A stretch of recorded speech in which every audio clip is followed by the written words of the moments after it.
আজ বাঙালির গর্বের দিন, মহান 21শে ফেব্রুয়ারি, আন্তর্জাতিক মাতৃভাষা দিবস। আমাদের মাথা না নোয়াবার দিন। 21-এর প্রথম প্রহরে জাতি কৃতজ্ঞ চিত্তে তাই স্মরণ করছে দেশের ভাষা শহীদদের।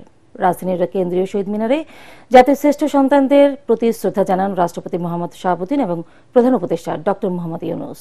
রিপোর্ট করছেন ইয়াসিন রানা। 21 বাঙালির অধিকার আদায়ের সাধনা, 21 বাঙালির স্বাধিকারের অঙ্গীকার, 21 বাঙালির মায়ের ভাষা রক্ষার সূচনা। আজ রক্তস্নাত ভাষা আন্দোলনের স্মৃতিবহ মহান শহীদ দিবস।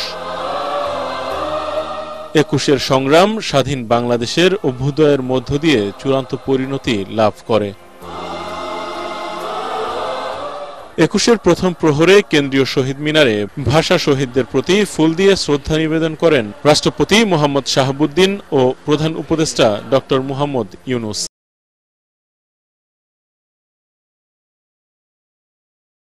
এরপর ফুল দিয়ে শ্রদ্ধা জানান প্রধান বিচারপতি সৈয়দ রেফাত আহমেদ।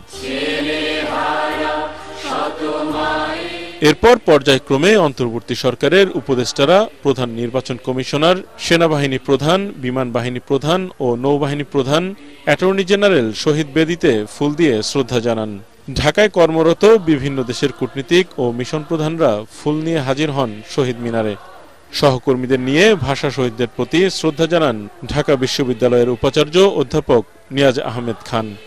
রাষ্ট্রপতি ও প্রধান উপদেষ্টা শ্রদ্ধা নিবেদন শেষে শহীদ মিনার এলাকা ত্যাগ করলে সর্বস্তরের মানুষের শ্রদ্ধা নিবেদনের জন্য উন্মুক্ত করা হয়।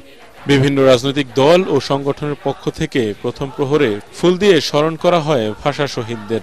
অন্যান্য বছরের চেয়ে এবছর আমরা অত্যন্ত একটা সুন্দর পরিবেশে আমরা মনে করি যে আমরা ফুল দিতে পারছি। যে আমরা বলে থাকি যে আমাদের দ্বিতীয় মুক্তির সংগ্রামে বিজয় লাভের পরের এই পরিবর্তিত পরিস্থিতিতে আমরা শহীদদেরকে স্মরণ করছি, এবার একটা ভিন্ন প্রেক্ষাপটে।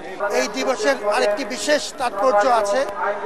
আমাদের 52 থেকে 71 হয়ে 24 এই যে পরম্পরা, স্বাধিকার আন্দোলন এবং জাতির প্রয়োজনে আমরা যে ঐক্যবদ্ধ হয়ে একসাথে দাঁড়াতে পারি, বারবার ঐতিহাসিকভাবে বাঙালি জাতি তা প্রমাণ করেছে।